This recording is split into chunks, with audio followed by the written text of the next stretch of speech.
ल यो चाहिँ नेपालकै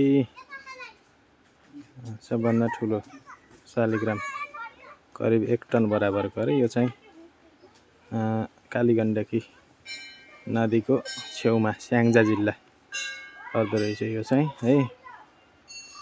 अब ल यो पनि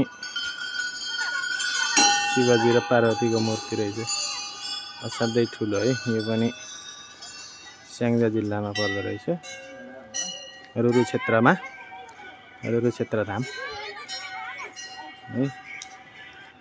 अब यो चाहिँ हनुमानको मूर्ति है। अब हजुर एउटै शिलामा बनाएको रहेछ। अब यहाँ चाहिँ हेर्नुहोस्, यो चाहिँ अब रेडीको 3 मुखे पुल कालीगण्डकी नदीमा अवस्थित। यो देखिएको पारी चाहिँ पाल्पा, यतापट्टि गुल्मी, यो हामी भएको चाहिँ स्याङ्जा। यहाँ चाहिँ माघे सङ्क्रान्तिमा एकदमै ठुलो रेडी मेला लाग्ने गर्छ।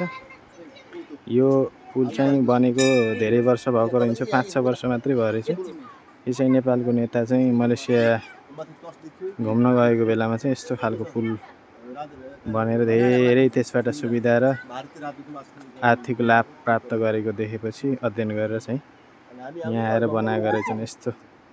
त्यही भएर हामीले चाहिँ विद्यार्थीहरूलाई पढाउँदाखेरि शैक्षिक भ्रमण गराएको फाइदा चाहिँ यस्तो हुँदो रहेछ। हेर्नुहोस्, घुमेपछि बल्ल अध्ययन विकासका कुराहरू देखिन्छ, त्यसबाट के हुन्छ सिकिन्छ। ल यो चाहिँ एकदमै पर्यटकीय क्षेत्र। अब यसपालिको माघे सङ्क्रान्तिमा चाहिँ हामीले यहाँ आउने मनसाय बनाउँदैछौँ है। असाध्यै राम्रो ठाउँ है।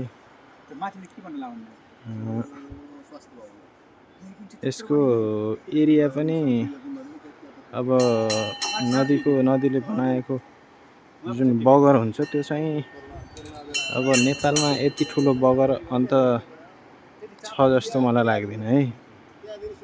हामीले चाहिँ हाम्रो शिवगङ्गा, अराखेँची, प्युठान र दाङको सिमाना रहेको अराखेँची प्युठानको सिमाना रहेको ऐरावतीलाई पनि ठुलो बगर भन्थ्यौँ। त्यहाँ पनि माघे सङ्क्रान्तिमा मेला लाग्छ, तर यहाँको क्षेत्रफल हेर्दा चाहिँ त्यो त धेरै सानो छ। हेर्नुहोस् त यति ठुलो छ, यहाँ त लाखौँ मान्छे पनि अटाउँछ।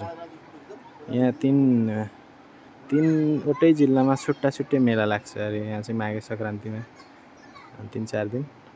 यसपालि चाहिँ आउन पर्ने देखिन्छ है। म त यहाँ पहिले हिँडेको थिएँ गाडीमा, तर पैदल चाहिँ पहिलोपल्ट आएको।